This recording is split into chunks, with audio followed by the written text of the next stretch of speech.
Hello and welcome to this week's edition of Diversity Issues in Sports. I'm your host, Brandon Stump. Today's edition will take a further look into discrimination issues within international soccer.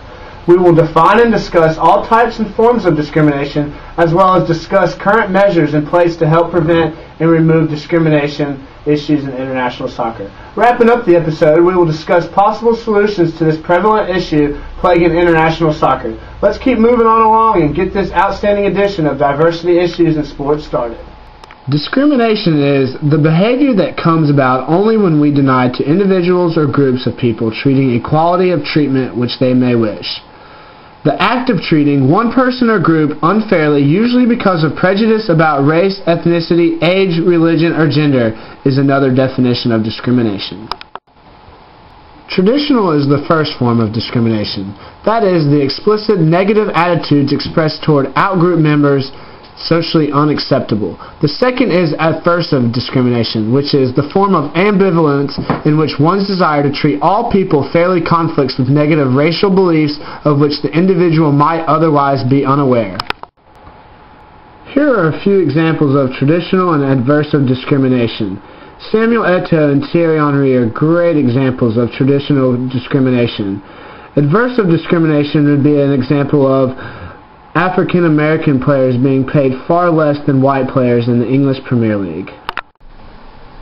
Thierry Henry, who has often been subject to discriminatory acts on the field, is also one of the leaders in the movement against racism in soccer. There are two types of discrimination. The first one is access discrimination, and that is denying one access to an organization, job, or profession based on membership in a social category. The second one is treatment discrimination, which is members of a specific social category have less positive work experiences and rewards than they legitimately deserve based on job-related criteria. Here's a few examples of types of discrimination within international soccer. For access discrimination, we have stacking, a well-known issue within sports. This is black players have often been excluded from certain positions on the field that demand communication due to the white players resistant to take orders from black players. For treatment discrimination, we have players of other races, nationalities, ethnicities, religions, and many more being subject to lower pay and less enjoyable experiences at the EPL.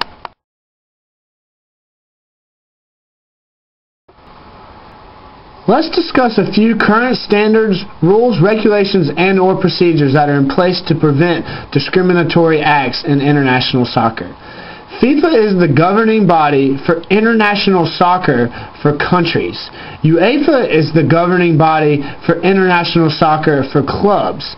Both of these organizations have standards set in place that prevent discriminatory acts, and if a discriminatory act is done, then you will be banned from the organization.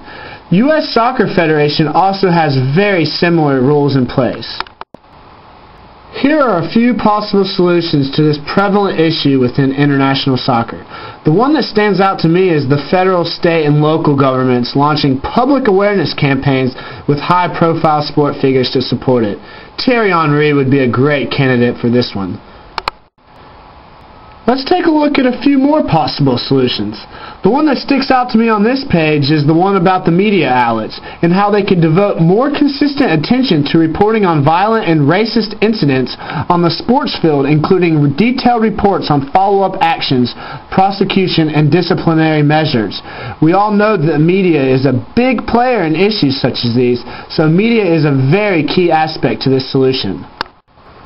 Wrapping up possible solution, here's one that should be seriously considered.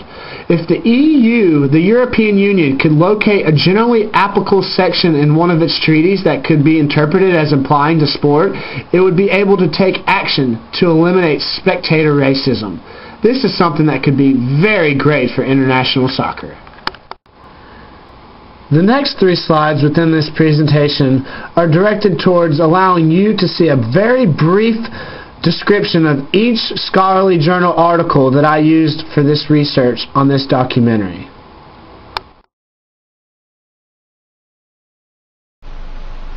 Discrimination issues within international soccer are clearly a problem that deserves every second of sport managers' attention.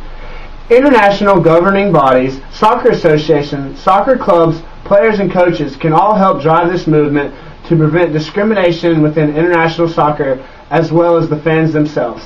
I hope you all have enjoyed this week's edition of Diversity Issue in Sports. Thank you.